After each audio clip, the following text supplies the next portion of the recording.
Rasulullah Shallallahu Alaihi Wasallam pernah memiliki sahabat yang bernama Sa'ad bin Mu'adz. Jadi Sa'ad bin Mu'adz ini adalah seorang mu'allaf. Dia baru masuk Islam pada usia 30 tahun. Namun pada usia 36 tahun dia wafat. Artinya dia baru memasuki Islam hanya 6 tahun saja. Tetapi sahabat Rasulullah yang bernama Sa'ad bin Mu'adz ini ketika wafat masuk ke alam kubur dapat menggoncangkan arsy-Nya Allah. Rasulullah Shallallahu Alaihi Wasallam pernah bersabda di dalam hadis yang diriwayatkan oleh An-Nasa'i, "Hadzal ladzi yuharrikul arsy." Inilah sahabat Rasulullah yang dapat menggoncangkan arsy-Nya Allah. Tsumma futihat lahu abwabus sama, dan dapat membuka pintu langit. Wa syahidahu sab'una alfan minal malaikah, dan disaksikan oleh 70.000 malaikat.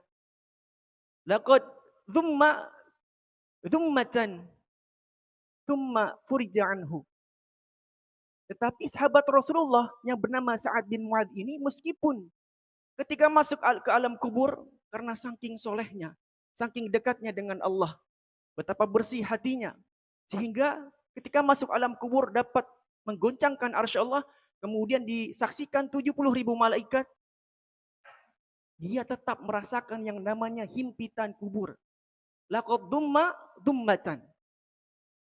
Orang yang dapat goncangan arsy Allah, tetap ketika masuk alam kubur, dia merasakan himpitan kubur. Tsumma furija anhu. Akan tetapi setelah itu, dia dilampangkan kuburnya. Bahkan Syekh yang bernama Ibnu Utsaimin pernah berkata, sesungguhnya manusia itu ketika masuk ke alam kubur, nanti akan ditanya oleh kedua malaikat. Apabila dia benar ketika menjawab pertanyaan malaikat, maka akan dilapangkan kuburnya. Cuma satu yang ketika diselamatkan di alam kubur itu para syuhada, orang yang mati syahid di medan perang. Rasulullah Shallallahu Alaihi Wasallam pernah bersabda di dalam riwayat hadis An-Nasa'i, cukuplah orang yang mati syahid, ujiannya itu tertebas kepalanya sehingga ia diselamatkan dari alam kubur. Maka ada beberapa amalan agar kita terhindar dari siksa kubur. Yang pertama adalah jagalah sholat 5 waktu. Kemudian yang kedua, perbanyaklah sedekah.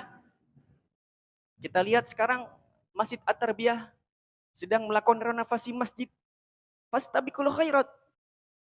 Harta yang sesungguhnya bukan yang kita simpan. Bahkan beberapa hari yang lalu ada seorang mubaligh ustadz ketika mengisi kajian subuh. Kemudian dia wafat, dipanggil oleh Allah. Sebelum wafat dia meminum air 1 teguk. Itulah rizki yang terakhir yang diberikan oleh Allah.